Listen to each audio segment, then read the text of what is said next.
Baik, sebelumnya terima kasih atas waktu dan kesempatannya. Di sini saya akan melakukan presentasi terkait analisis perilaku konsumen pada studi kasus pengaruh subbudaya suku Amis terhadap keputusan pembelian smartphone.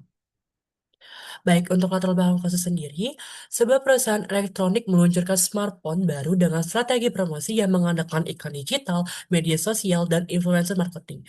Namun, produk tersebut gagal diterima oleh komunitas Amis di Amerika Serikat karena 3 poin utama. Pada promosi digital, iklan digital, media sosial, dan influencer marketing digunakan secara masif. Lalu, produk smartphone sangat tidak relevan atau tidak cocok dengan suku Amis tersebut.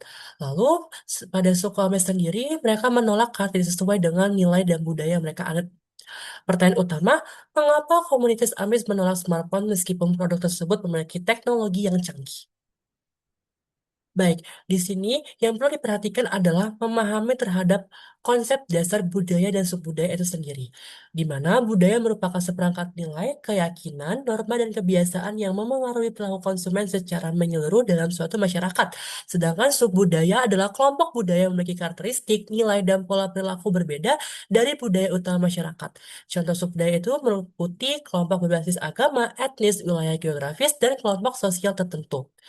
Dan dapat dilihat bahwa kelompok admin ini termasuk dalam subbudaya karena pertama berbasis nilai keagamaan yang kuat, menjunjung kesederhanaan hidup, membatasi penggunaan teknologi modern, mengutamakan keluarga dan komunitas, lalu menolak gaya hidup konsumtif.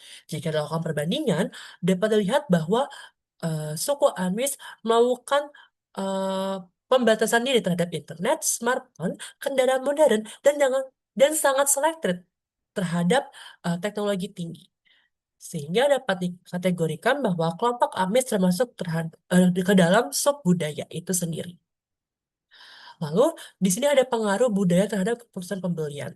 Budaya membentuk kebutuhan, keinginan, preferensi produk, cara menggunakan produk, hingga keputusan pembelian. Pada kasus suku Amis, nilai budaya mereka menganggap smartphone sebagai sesuatu yang tidak diperlukan, berpotensi mengganggu kehidupan sederhana, dan tidak sejalan dengan nilai komunitas yang mereka anut. Lalu, di sini juga ada peran kelompok referensi dan pengaruh normatif. Pada suku Amis, kelompok referensi utama adalah kelompok yang paling dekat dengan mereka, yaitu keluarga, pemimpin agama, dan pengaruh komunitas atau anggota komunitas itu sendiri, di mana di sini ada pengaruh normatif, yaitu individu mengikuti aturan kelompok untuk diterima komunitas dan menghindari sanksi sosial, sehingga menggunakan smartphone dapat dianggap melanggar norma kelompok. Dan dia dapat melihat alur pengaruh sosial itu sendiri. Yang pertama, komunitas Amis menetapkan nilai dan norma secara bersama, lalu norma sosial tersebut menjadi tekanan untuk konformitas dan menghindari sanksi. Dan keputusan konsumen itu terjadi karena adanya penolakan terhadap produk yang bertentangan dengan nilai kelompok ataupun nilai-nilai yang dianut oleh suku Amis itu tersebut. Itu sendiri. Baik, selanjutnya adalah kesalahan strategi perusahaan, di mana perusahaan menggunakan strategi promosi berbasis influencer, media sosial, dan iklan digital. Namun semua media tersebut tidak relevan dengan gaya hidup suku Amis, tidak menjangkau target pasar, dan tidak sesuai dengan nilai budaya mereka. Pertama, tidak relevan. Media digital tidak menyentuh gaya hidup komunitas Amis yang membatasi teknologi modern. Yang kedua, tidak menjangkau, di mana saluran promosi yang digunakan tidak mampu menjangkau target pasar Amis secara selektif. Lalu bertentangan dengan nilai, di mana pendekatan pemasaran tidak sesuai dengan nilai budaya dan keagamaan komunitas. Sehingga, jika ingin menerapkan strategi pemasaran yang lebih efektif, maka perusahaan perlu menerapkan 3 poin utama, yaitu adaptasi saluran komunitas, gunakan word of mouth, komunitas komunikasi komunitas, dan rekomendasi anggota kelompok sebagai saluran utama promosi. Jadi, perusahaan tidak boleh menggunakan influencer marketing, tapi langsung saja direct marketing kepada anggota komunitas suku Amis. Yang kedua, adaptasi produk. Smartphone dimodifikasi menjadi alat komunikasi sederhana yang fokus pada kebutuhan kerja tanpa fitur hiburan berlebihan. Jadi, perusahaan dapat mendiferensiasi produk tersebut sehingga dapat lebih relevan dan digunakan oleh suku Amis tersebut. Dan terakhir, pendekatan budaya. Menghormati nilai dan norma komunitas Amis dalam setiap aspek strategi pemasaran yang diterapkan.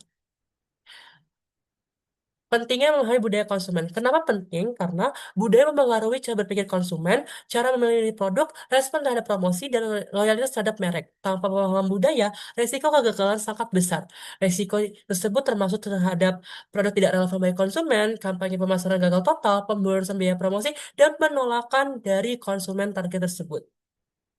Sehingga dari studi kasus dan juga pertanyaan yang diberikan, saya menarik 5 kesimpulan utama. Yang pertama, saya mengakui bahwa sebudaya itu sangat unik. Dapat dilihat bahwa Amis merupakan budaya unik dalam masyarakat Amerika dengan nilai dan gaya hidup yang berbeda secara signifikan. Lalu, budaya dan agama menentukan keputusan. Nilai budaya dan agama sangat mempengaruhi keputusan pembelian bahkan lebih kuat dari promosi digital. Ketiga, kelompok preferensi lebih kuat. Pengaruh kelompok referensi, keluarga, pemimpin agama, komunitas lebih kuat dibandingkan strategi pemasaran digital. Keempat, pemahaman budaya adalah kunci. Pemasar harus memahami budaya target pasar sebelum menentukan strategi pemasaran. Dan terakhir, selektivitas segmen pasar. Tidak semua segmen pasar harus menjadi target perubahan. Maaf, target perusahaan. Pemilihan segmen yang tepat sangat penting dalam memasarkan suatu produk. Mungkin itu saja penjelasan dari saya. Sekian dan terima kasih.